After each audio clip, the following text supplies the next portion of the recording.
Hi folks, and I hope you're all keeping well. Let me kick off first of all by saying thank you very much for all the recent likes and comments that you've given me on my videos. It's always very much appreciated, and thank you very much to all the people that have subscribed too. That really is appreciated, and thank you very much indeed. Today I've been asked to bring you a breakdown of the track that's playing in the background, the cover version that I did of Hard Times by the Human League. And I've been asked if I can sort of aim it more at a beginner as well, so I'm going to probably take it a little bit more easier, slower let's say. So if you are an experienced player, please forgive me, and or please bear with me, and while I try and aim this at somebody maybe that's not long since had a JDXI but would like to have a crack at doing this song. So let's stop it playing for a minute. Okay, so the tempo that I've set this one to is 122 beats per minute, and I'm sure you are familiar with the tempo control. So we've got the tempo control here, and in the display in the top right hand corner it will display the tempo that it's set to. So we're set to 122 beats per minute, and it's a 1-bar sequence. So when I refer to the bar, I'm referring to this 16 note pattern over here. So it's a 1-bar 16 note pattern, probably as basic as you can get. So first of all, let me start off by showing you the drum pattern that I'm using. So the song actually kicks off with the drums, so when you start it playing you'll hear the drums. Let's bring them up a little bit. And the drum kit that I'm using is the 909 and 7x7 kit 1. And don't worry, you don't have to make notes. I'm going to write this all in the comments at the bottom, so you can then refer to those comments if you need to check up or check back on anything at all. And the drums that I'm using, or the percussion that I'm using in this, is the bass drum 1. I'm using snare drum 2. I'm using PHH, which I refer to as partial hi-hat, and I'm also using percussion 2. So let me show you how these are programmed into the JDXI. So with the drums, when you're programming the drums in, you simply select the drum that you want to program. So for example, I'm using bass drum 1, and you press the corresponding buttons in this pattern display here. So I want the bass drum, this bass drum 1, to appear on positions 1, 7 and 9. Okay. So what I normally do in my videos, I'll turn them down, but in this one I'm actually going to turn them off. I'm going to erase the pattern completely. So here we go, let's erase it completely. So the drum pattern no longer exists, so let's program it with you. So the bass drum, I want that on positions 1, 7 and 9. So let's listen to the bass drum.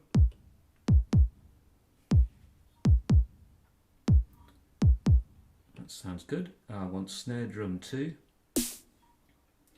and I want snare drum 2 on positions 5 and 13. So let's listen to the two drums together.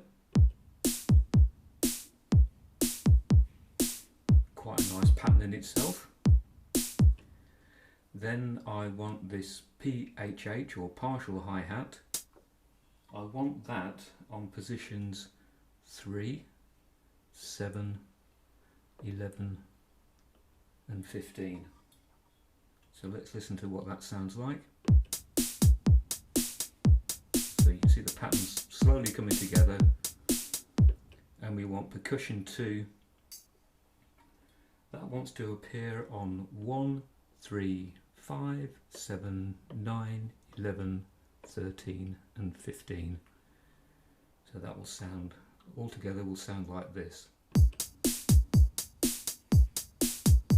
Now if it doesn't sound quite right with you, or if one of the drums sounds a little bit loud or one sounds a bit too quiet, what you can do when the drum is selected, so for example with this percussion 2, with it selected now, you can adjust its level with this control here, the one marked amp stroke envelope, or ENV, with the word level underneath it.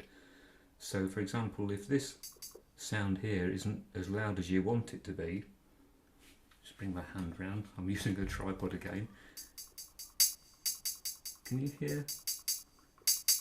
You can make that sound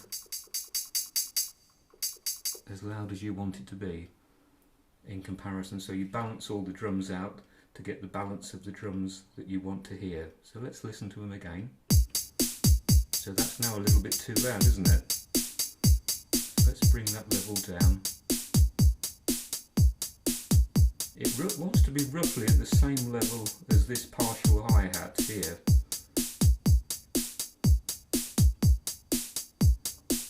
So that sounds about right to me now. So there's the drums programmed. So let's look at the analog synthesizer. So we'll just isolate that to start with, take the drums off, and we'll just play the analog synthesizer, and this is what it's playing.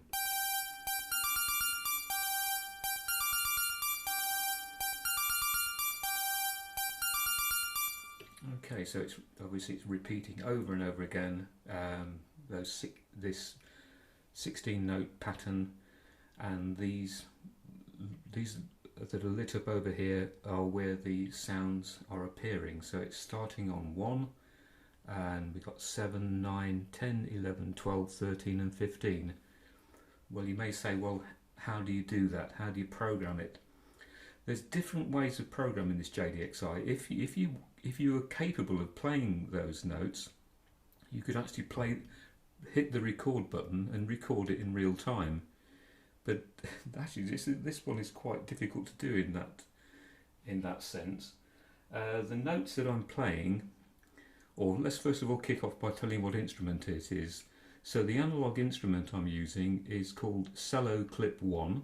Again, don't worry about writing it down, I'll put it in the notes at the bottom. And the notes, it's shifted up 1 octave, so you've got an octave buttons here. You've got down octave and up octave, and this is actually shifted up 2 octaves from the original position. So this is the original position, that's what it would sound like. So it goes up 1, 2, and in the display you'll see +2, so octave +2. So the notes that I'm playing are the G, the D and the F notes, so it goes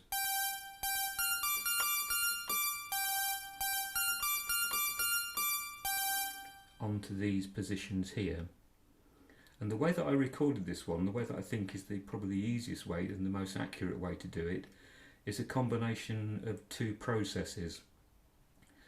First of all, I use a step recorder to record this first note, and then I use a direct programming where I actually press the note and then press the corresponding button, a bit like when you do the drums, into this display here. So let's be brave and let's delete it all again. So I'm going to delete the analog pattern. So we've got no analog pattern there now at all. So I'm going to show you how I did this. So that's the note it starts on, the G, alright? So we press step record and we press the G. That's all you have to do to begin with. Don't panic, don't switch anything off, leave it as it is. And then we use this button here that says key hold. Under arpeggio there's a button that says key hold, and when you press key hold it will move that light along the display, and we need to move it to the position 7 or position 6 or 7, it doesn't necessarily matter. We'll take it to position 6. So what that's done, it's extended that note, so instead of just being a short sort of beep, it's going to go play for all those positions there until it reaches that one. Now you've done that, okay, we can stop the step recorder, turn it off, and we can start programming directly into the keyboard. So we want this G note to appear again on position 7. So press the G, press 7. So that G note now is going to play just once, one short play on position 7. And then we want this jingly bit, this bit at the top here now to start.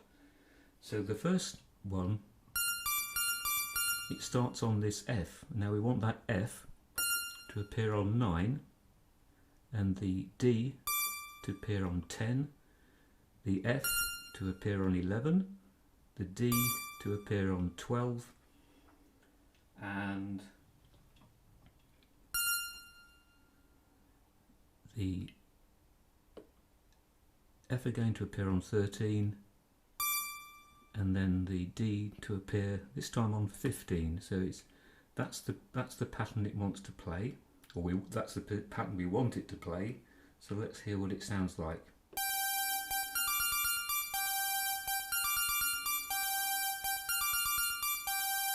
There we go.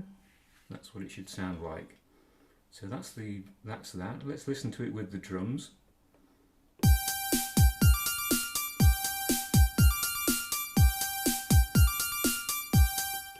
So far so good. Something's going to go wrong. Hopefully not. Okay, so the next sound we want to have a go at or listen to is the bass pattern that you hear. So let's just isolate the bass pattern. I've got the bass pattern on D2.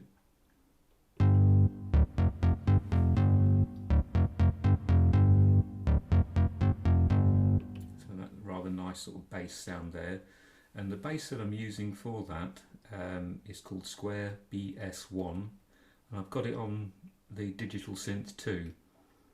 You could have it on 1 or 2, it's because they both work the same. So Digital Synth 2, select the bass on the dial here and then work your way through until you find one called Square BS1. So this one, in the similar way to the way the analog is programmed, is programmed in the same way. So a mixture of step recorder and direct programming into the display here. So the notes that I'm using for this starts on G and goes down to D and then F and then back to G. So it goes.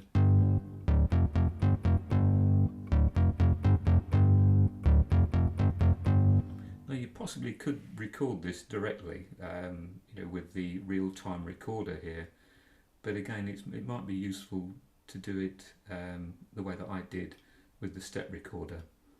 So let's start off again. Let's erase it. So it's all gone. Yep, it's all gone. So the note. Oh, by the way, we shifted it down 1 octave. So the original. That's what it would sound like at the normal position, so shift it down 1 octave with the octave buttons here. That's better, isn't it? Okay, so let's start. We start on a G, so press the step recorder, press the G note, use the key hold now, and we want to take it to, just referring to my notes, position 7, so we'll take it to 6 and stop the step recorder at 6. And the next note that we want is the D, so that wants to appear on 7, and the F wants to appear, so press F, that wants to appear on 9, and also wants to appear on 11, and on the G wants to appear on 13, and the F wants to appear on 15, so press F and 15. Let's have a listen, see if we got it right.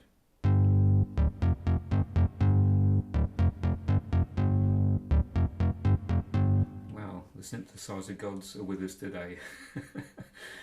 So that's that one. Let's listen to them all together. So bring the drums in.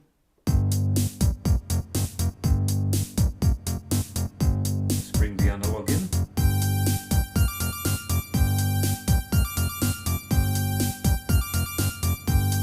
Sounding good. And so the last one that we're going to program into the sequencer is this sort of stabby brass sound that you get.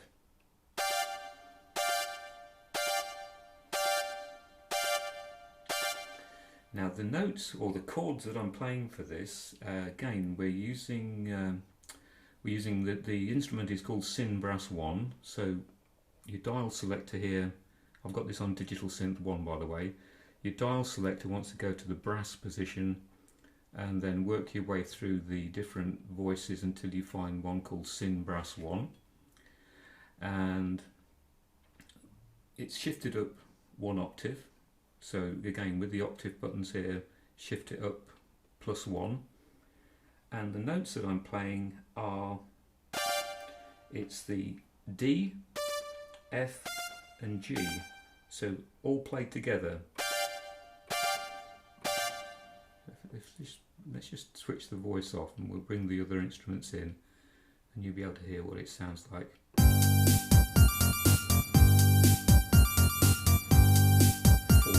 Four beats.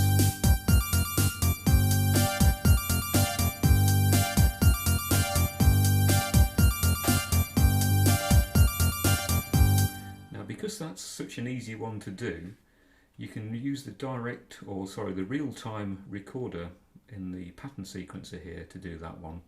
So let's do as before, we're going to erase it completely. So let's erase digital 1. So, but you're going to need the backing to actually get the timing right. So we press record, and if you've got the metronome set, you're going to hear that metronome ticking away there, and just hit the play button. In fact, we can turn the voice on as well. So if you turn the voice on, I'm assuming that you know how to do this, but if you don't, you press the shift and the appropriate button to either turn it on or off. So turn Digital Synth 1 on, and we won't hear it to start with. But when I hit record and play, I'm going to start playing those notes. Here we go.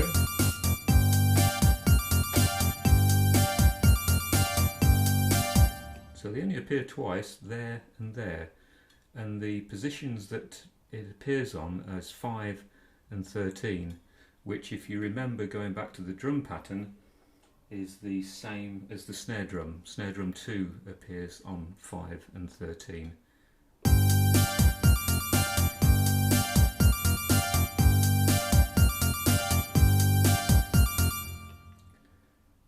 So that is the sequence for the song, but it requires a bit of playing as well. So we need to play around with the way these voices come in and out to make the song a complete song. And I'm also using, on my original version, I use this other synthesizer here. So if you've got access to another keyboard, you might find it useful to set up a voice to play the melody line on another keyboard. Otherwise, I would suggest you use the Digital Synth 1, the brass, for the lead sound. In fact, you can switch it up an octave.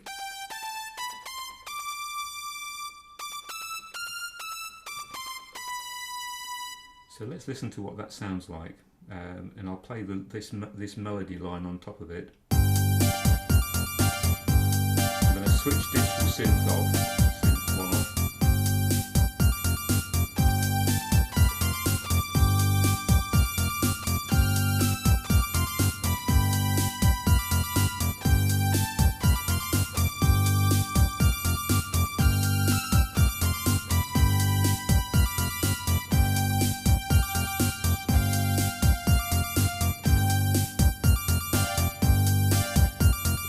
finish playing that melody line, I switch Digital Synth 1 back in again, and it gives it just varies the pattern of the song. Then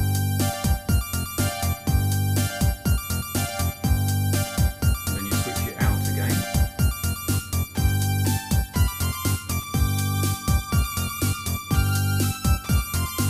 This is modulation.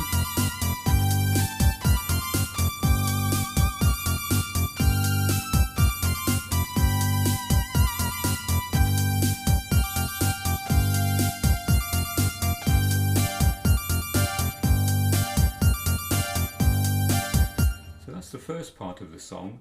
The second part of the song actually plays, it starts off up here, back to the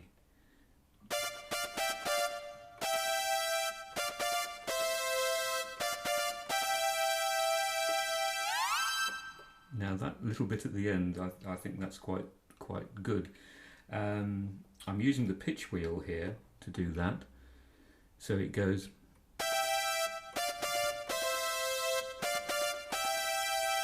Then you hold that note down and then turn the pitch wheel up. But to do that, the pitch wheel in its standard setting won't do that. It'll only go up probably two notes. I'm taking that up 12, so it's going up 12 notes to basically to the next octave.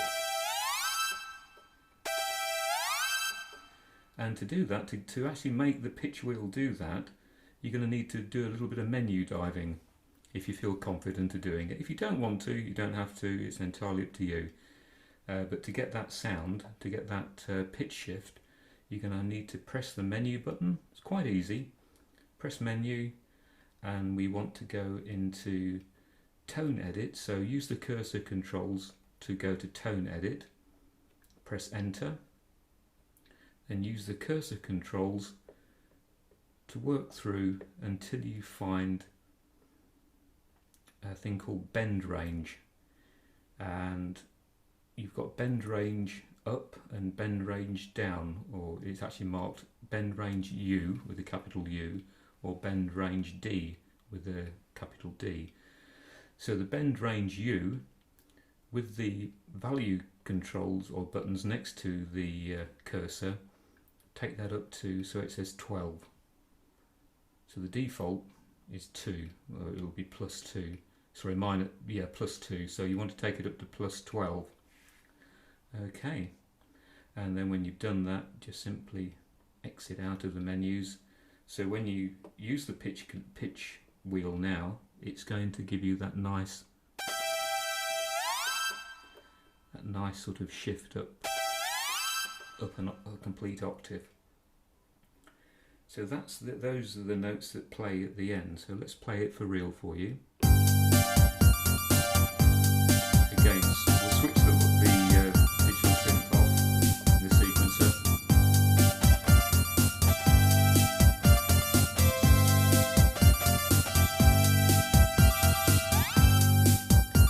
And as soon as you do that shift, you're going to start playing down here. So you're going to shift from down to here. So you're doing this with it's like a 2-note chord. So it starts off on G and B. So just keeping those 2 fingers apart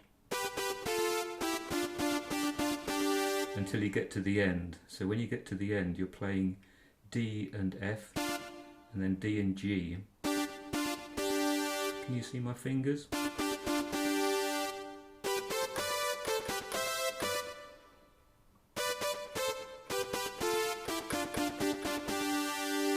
It won't be one of my videos until I press some bum notes, would it? So let's play it for real with the song.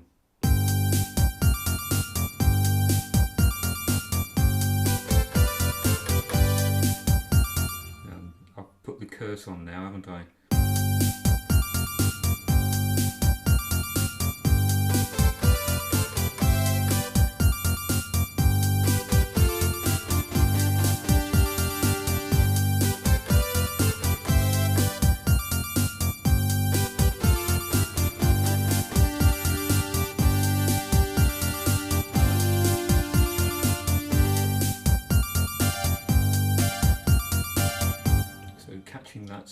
switching that sound back on again right at the very end will continue the pattern, continue the song for you rather.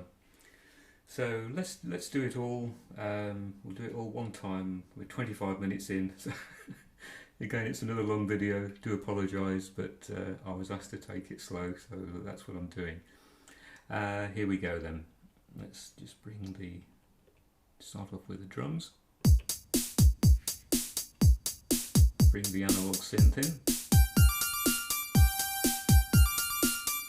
Bring digital synth 2 in.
Something like that, and then you could put some vocals in as well if you wanted to give that a try. So I hope you found that useful. I hope the pacing was good for you. Sorry it's so long. I'm just looking at the time, 27 minutes, so it's probably one of the longest ones I've done, but hopefully you found it useful, and I've shown you a few little tricks that you may want to use maybe on other songs that you might want to do. So thanks very much for watching, take care, God bless, and we'll see you again soon. Bye for now.